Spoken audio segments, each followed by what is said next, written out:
Okay, so I'm going to tell a couple of little stories. Well, little stories, poems actually, but poems that kind of function as stories. Little cautionary tales. Do we have any successful people? Do we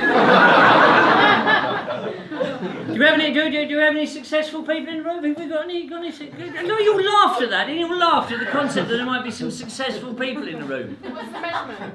What is there is you judge it yourself. You judge it yourself. Do you have any successful people in the room? Wilf is successful. What's that? Wilf has procreated and operated the tape recorder. Wilf, is anyone else successful? No other successes? Anyone in the room who was picked last for games? Yeah. That's a bit more like it, isn't it? Yeah. Poetry audience.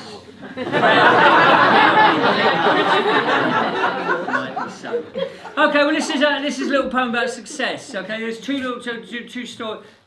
poems about the good side of success, the dark side of success.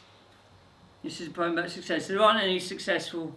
Okay, well this is about real success. Okay, this occasion. This poem was inspired by one of us lot, a performance poet by the name of Joe Dunthorne.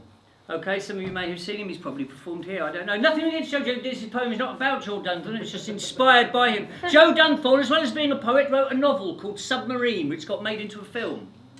When this got made into a film, money rained down on Joe Dunthorne's head like hard rain. Okay? And with that money, do you know what Joe Dunthorne did? Buy stuff. He bought, you know what he bought? Joe Dunthorne bought a delicatessen. He bought a delicatessen.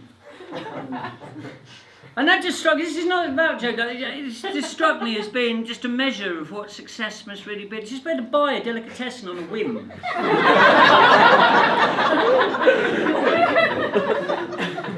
Your own delicatessen. Okay, and I thought, so this is a poem about the positive side of success. This was inspired by that. I say it's not about Joe Dunthorne. Joe Dunthorne is a lovely man. It was just when I heard this, I just sat there and I went misty-eyed and thought about what life would be like.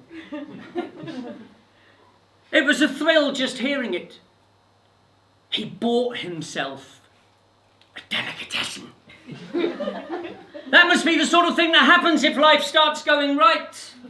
If your book takes off, the TV people get in touch, the bald producer with the glasses and the lamp handshake doesn't keep saying, "Remind me of your name."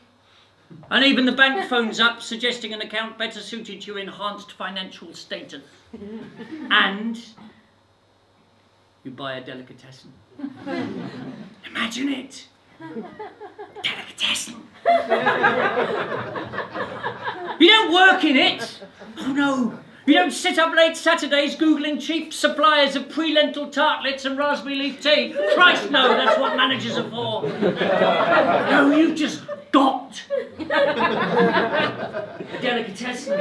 Your delicatessen. Think about it. Think of the implications. Free cheese for life. No more own brand cheddar, no more queuing for Philadelphia in the reduced. Oh no, my son.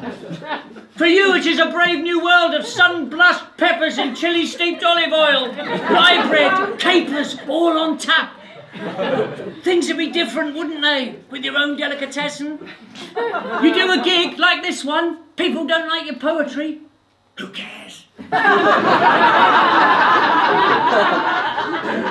You just smile calmly, unhurried, safe with your secret, as your soul floats out over their bored Philistine heads back into the fragrant bosom of your delicatessen.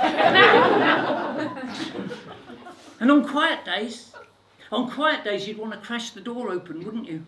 You'd want to crash the door open and stride into your delicatessen so the staff would all look up uneasily, their urgent eyes darting as they whispered to each other, that's him, that's the one who I warned you about. That's the nutter who owns this place. And you'd want to walk amongst them, wouldn't you? Amongst the staff. Your staff. And you'd walk amongst them and you'd want to You'd want to ruffle their hipster hair, wouldn't you? You want to poke your fingers through their flesh tunnels, stroke their sleeve tattoos, touch their printed calico aprons. And then you'd turn and you'd say, "Rest easy, you beautiful people, for as long as I am alive, you will all have well-paid, fulfilling employment."